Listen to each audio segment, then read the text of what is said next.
This is 45 minutes left to the end of the baking cycle, and the dough is very nicely grown, and I guess it's still in the warm phase, so it's still not baking.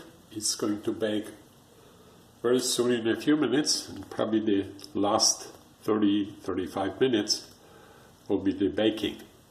Just wanted to show this is the way I mix the yeast, putting it first in the warm water with milk, with sugar, and then salt on the top of the flour. And I think it does the trick. Otherwise the salt will kill the growth of the yeast immediately, and the first two loaves I baked with just bricks. They didn't end up to be nice, but this seems to be growing very well. I put this bread machine in the spare room, so this is what it looks like. It's not in the kitchen. I was afraid that somebody may try to turn it off, pull the plug, or look under the lid, and this is not advisable for proper baking of the bread. But this one looks really good. It grew very nicely. We'll see the results in a moment. The results of my first baking. The same amount of ingredients, and the first one is obvious disaster. It hasn't grown at all. It's very heavy, very dense, good for nothing, good for the birds, unfortunately. Now this one's much better. It's got the collapse, meaning that I put a little bit too much water, and this is actually a good loaf with beautiful crust. I set it on a darker crust, and the flour I used was half and half of this whole wheat flour and all-purpose unbleached flour. And both of these came from Walmart. It's kind of hard to buy the flour you want, but Walmart had this wheat flour, about $5.50 for 5 pound each bag. This is 5 pound and 5 pound.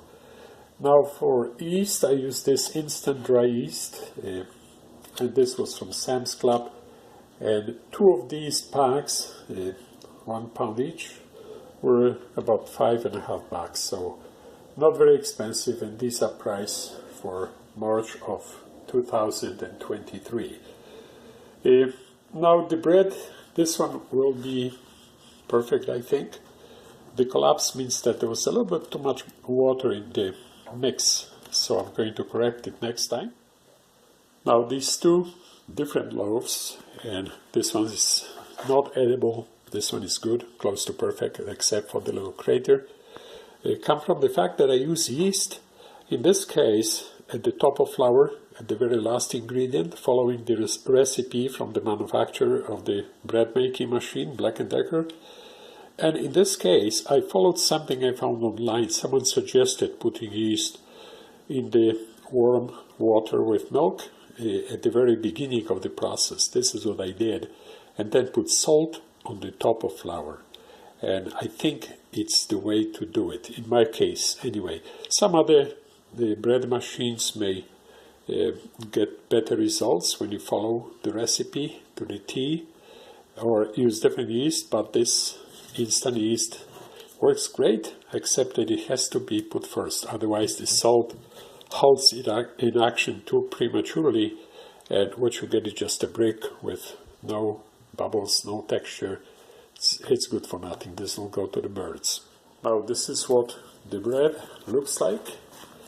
It looks perfect, actually. It's got very nice texture, and this is the part of the crater with the collapse, but it's really good to eat, and it's just a very good bread, very nice looking.